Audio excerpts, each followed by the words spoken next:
Flight deck पर जा रहे हैं प्रधानमंत्री नरेंद्र मोदी। फ्लाइट डेक जो 2 फुटबॉल फील्ड से ज्यादा बड़ा है, इसी पर जो एयरक्राफ्ट है, हेलीकॉप्टर्स है, लैंड करेंगे, टेक ऑफ करेंगे। ये एक समुद्र में तैरती हुई एयरफील्ड है। भारत की शक्ति को विश्व के किसी भी कोने में ले जाने में पूरी तरह से सक्षम। और प्रधानमंत्री इस समय इस एयरक्राफ्ट कैरियर के फ्लाइट डेक पर है। सबसे महत्वपूर्ण स्थान यही होता है। मंजीत नेगी मेरे सहयोगी हमारे साथ जुड़ रहे हैं। और मंजीत, कितनी बड़ी बात है, आज नौसेना को एक नया ध्वज मिला। इस ध्वज में सेंट जॉर्ज क्रॉस हट गया। छत्रपति शिवाजी महाराज की शिव मुद्रा एक तरह से नौसेना के ध्वज में उसका प्रवेश हुआ है, उस आकार का प्रवेश हुआ है नौसेना में।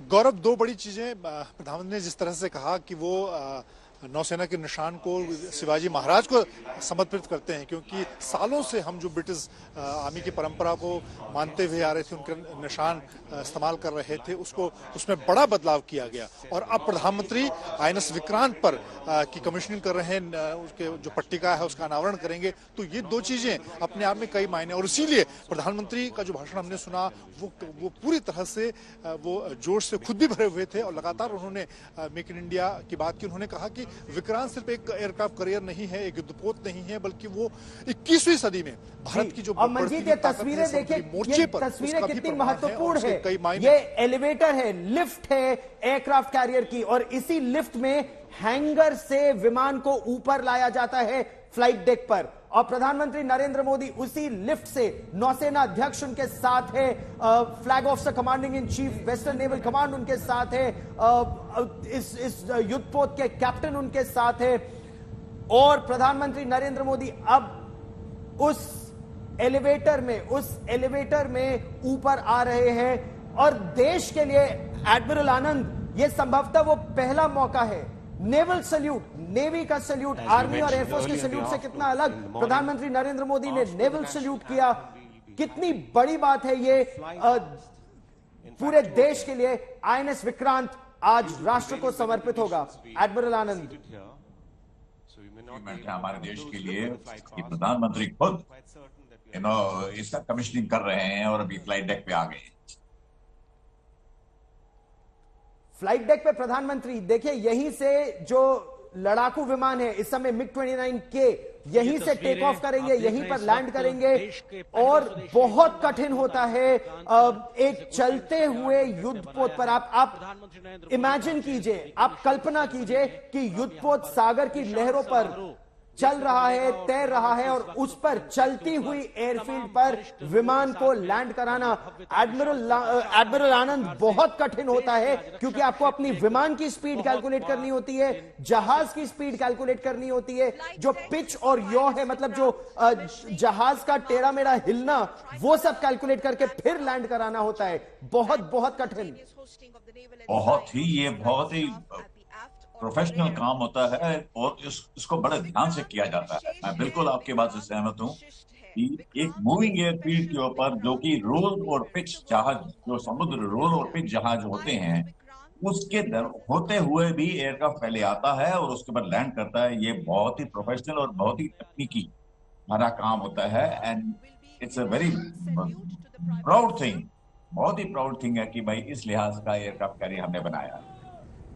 सर, इसके साथ ही साथ देखिए, ये जो INS विक्रांत है, ये टारगेट एलिफेंट भी इसको कहा जा रहा है, यानी इसलिए क्योंकि ये ऐसा है जिसको आप बहुत छुपा नहीं सकते युद्ध के दौरान। INS विक्रांत, स्वागत करते हैं भारतीय नौसेना में विक्रांत के जब आप नाम सुनते हैं तो आप गर्व से आपका सीना चौड़ा हो जाता है। 1971 की लड़ाई और पूर्वी पाकिस्तान में जिस तरह से ब्लॉकेड कर दिया था, पाकिस्तान के छक्के छुड़ा दिए थे R-11 विक्रांत ने 71 की लड़ाई में, और अब उस युद्धपोत का पुनर्जन्म हुआ है। बहुत ताकतवर नौसेना रही है, ताकत आने वाले समय में और ज्यादा बढ़ेगी, क्योंकि वो विक्रांत तो RMS हर्क्यूलिस, हर मैजेस्टीज शिप हर्क्यूलिस हुआ करता था, और ये विक्रांत स्वदेशी है।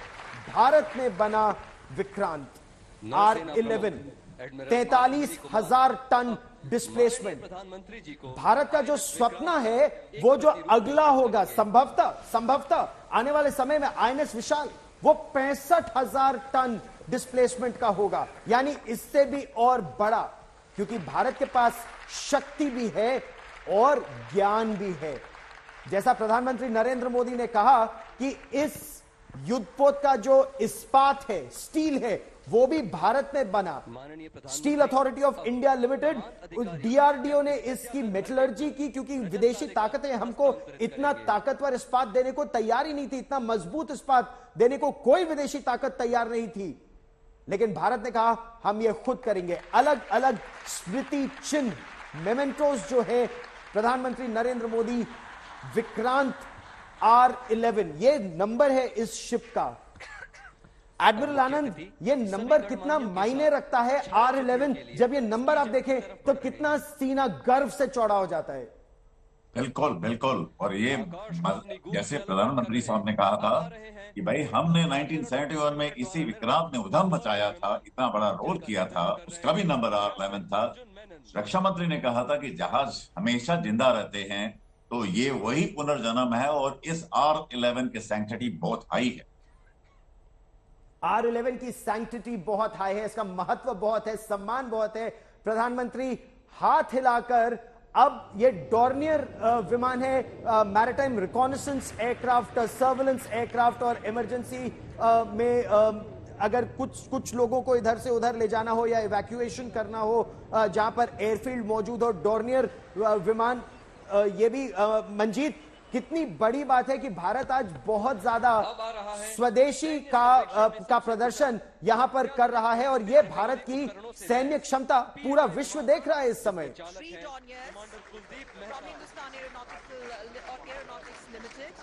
बिल्कुल गौरव, फ्लाईपास्ट के जरिए भी नौसेना ने अपनी हवाई ताकत दिखाई, चाहे डॉर्नियर एयरक्राफ्ट की बात करें जिससे अब खुद HAL बना रहा है, एडवांस लाइट हेलीकॉप्टर की बात करें, उसके बाद P8I maritime reconnaissance aircraft, long range maritime reconnaissance aircraft, ये भारत की शक्ति, भारत और अमेरिका दोनों किस तरह से मिलकर इंडो पैसिफिक को सुरक्षित रखेंगे। यहां पर एक विस्तारवादी देश को काउंटर करने के लिए, यानी चीन को काउंटर करने के लिए ऑस्ट्रेलिया हो, जापान हो, अमेरिका हो, भारत हो, सब एक साथ आ रहे हैं। प्रधानमंत्री नरेंद्र मोदी ने भी इंडो पैसिफिक को सुरक्षित रखने की बात पर बल दिया, और ये जो P8I विमान है, long range maritime reconnaissance aircraft, यानी दुश्मन की पनडुब्बी को भी ये समुद्र के अंदर से ढूंढ निकालते हैं, और ऐसा हुआ भी है। ये भारत की शक्ति को कई गुना इस समय बढ़ा देते हैं, और ये बहुत ही महत्वपूर्ण, एक एक विमान एक एक महत्वपूर्ण संदेश देता हुआ।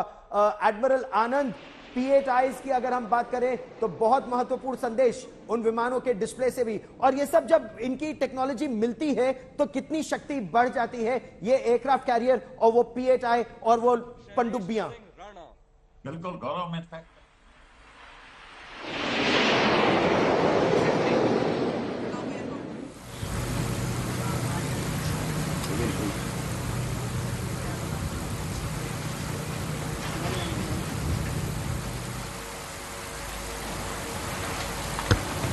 और अंत में ध्वनि की दुगनी गति से उड़ने में सक्षम, आसमान को चीरते आ रहा है MiG-29 के लड़ाकू विमानों का यह दस्ता, जिसका नेतृत्व कर रहे हैं कैप्टन SS सांब्याल।